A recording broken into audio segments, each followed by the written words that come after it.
Yo, checking in again. Another day, another message. It's been a while since I put my last video out. A few things have happened in the last few weeks, so I thought I'd put something out there again for people to think, talk, discuss.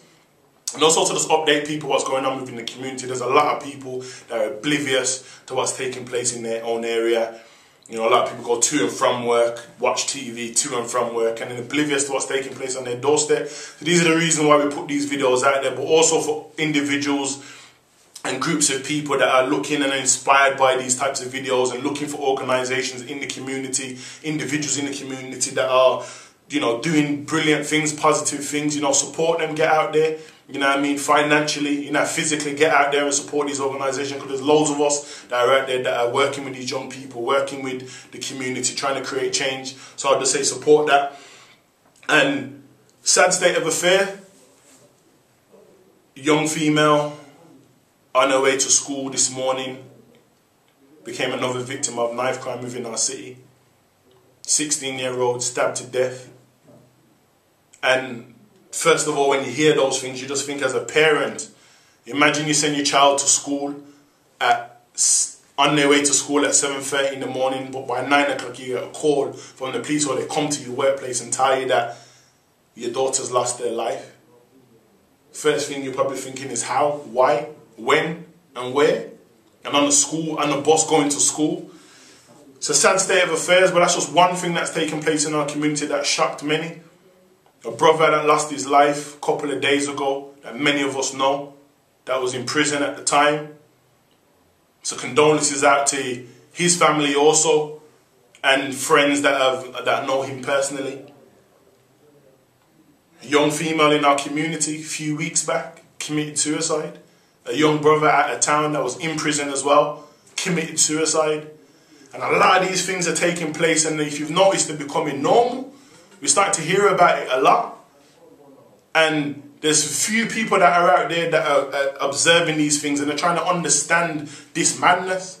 And I guess people like myself and people that are in the community doing positive things, and you know, people that are sitting down and researching this type of stuff are trying to understand this social phenomenon so they can explain to people what's going on, to parents, people in the community and young people, to make them recognise what's taking place within the ends.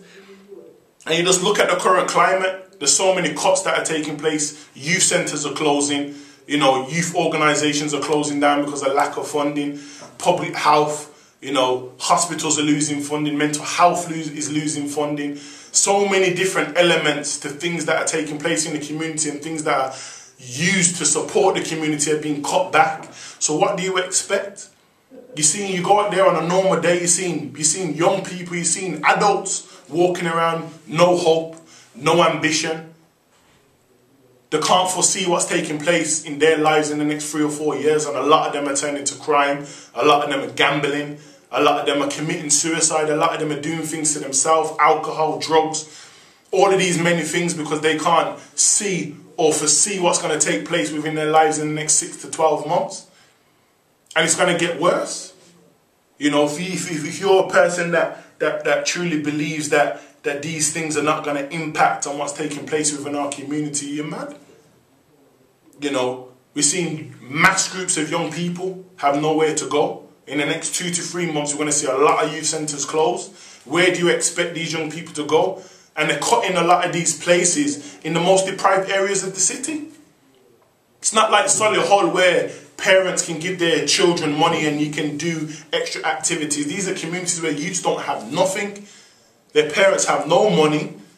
Parents are struggling. The youths are struggling. So what do you expect the youths to do?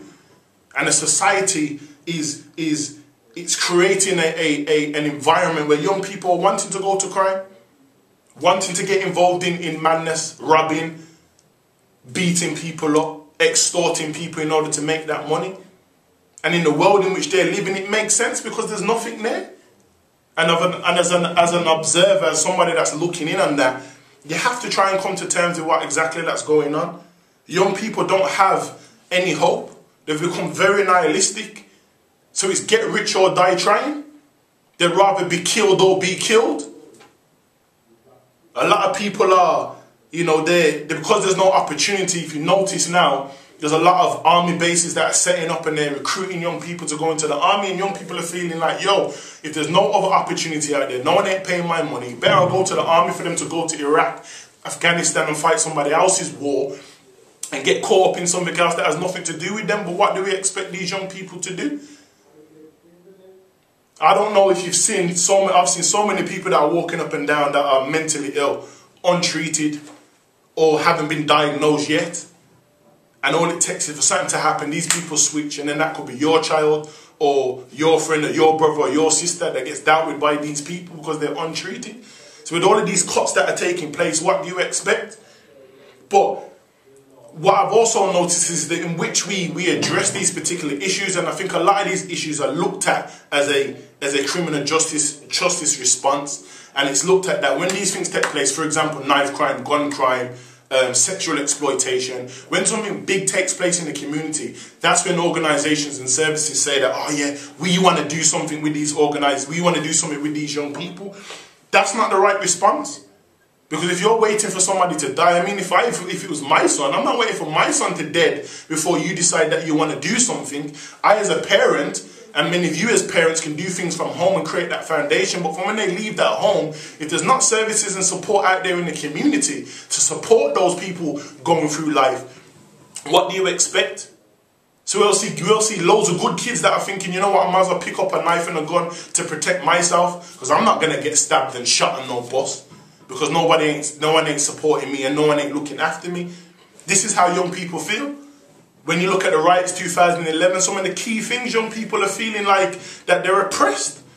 But what are we doing to respond to that? Are we just going to respond with just the basic generic raising awareness, you know, sitting down having group talk with these young people? We need to really do something, and I think a lot of it starts from early years and early intervention. I think the knee-jerk reaction of doing things when they've already done something is the wrong response.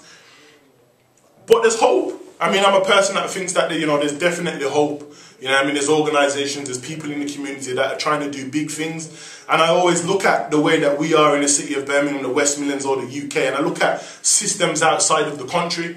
You got certain states like in America and certain places in the East that don't have no youth service, have no social service, but you have people in the community that are out there that are willing for that change with no funding. They just got that passion to drive and want to do stuff within their communities. And I think we need to look at those types of things and be willing to do that. You know what I mean? It's all about, when we're talking about reclaiming the village, the reclaiming the village thing is not just about the wanting to just make money. You know, we're living in a community where we see these kids every single day.